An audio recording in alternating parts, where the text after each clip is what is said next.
Hi friends, ఎలా ఉన్నారు? Welcome to Shravya special recipes. ఈరోజు మన వీడియోలో గుడ్డు పులుసు రోజులా కాకుండా స్పెషల్గా ఎలా చేయాలో తెలుసుకుందాం. మసాలాలు వేయకుండా ఇంట్లో అందరికీ నచ్చే విధంగా ఈజీగా 10 నిమిషాల్లో చేసుకోవచ్చు. రుచి అద్భుతంగా ఉంటుంది.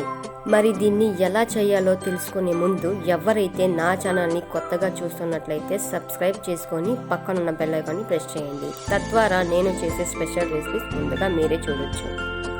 ఇక లేట్ చేయకుండా వీడియో స్టార్ట్ చేసేద్దాం. దీనికి కావాల్సిన పదార్థాలు చూద్దాం.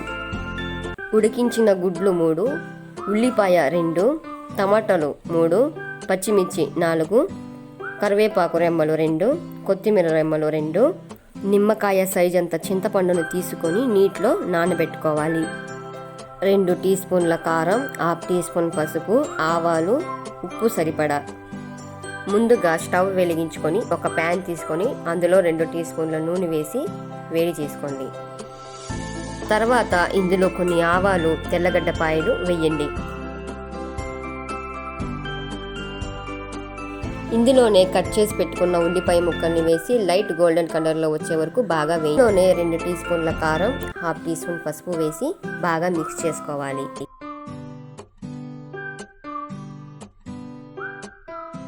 ఆ తర్వాత దీనిలోకి ముందుగా నానబెట్టిన చింతపండు రసాన్ని యాడ్ చేసుకోండి. ఇందులో సరిపడినంత ఉప్పుని వేసుకోండి. ఆ తర్వాత ఇందులో ఉడికించిన గుడ్లను కట్ చేసి వేయండి. తర్వాత దీన్ని బాగా కలిపి మూత పెట్టి హై ఫ్లేమ్లో 5 నుండి 10 నిమిషాలు వదిలేయండి. మధ్య మధ్యలో మూత తీసుకొని చెక్ చేసుకుంటూ ఉండండి. చివరిగా కూర బాగా ఉడికిన తర్వాత కొత్తిమీరను యాడ్ చేయండి. అంతే, గుమగుమలాడే గుడ్డు పులుసు రెడీ. మీరు కూడా దీన్ని ట్రై చేసి ఎలా కుదిరిందో కామెంట్ చేయండి. ఈ వీడియో గనక మీకు నచ్చినట్లయితే లైక్ చేయండి, షేర్ చేయండి, కామెంట్ చేయండి. అలానే నా ఛానల్ని కొత్తగా చూస్తున్నట్లయితే సబ్స్క్రైబ్ చేసుకొని పక్కనున్న బెల్ ఐకాన్ని ప్రెస్ చేయండి. Thank you for watching friends.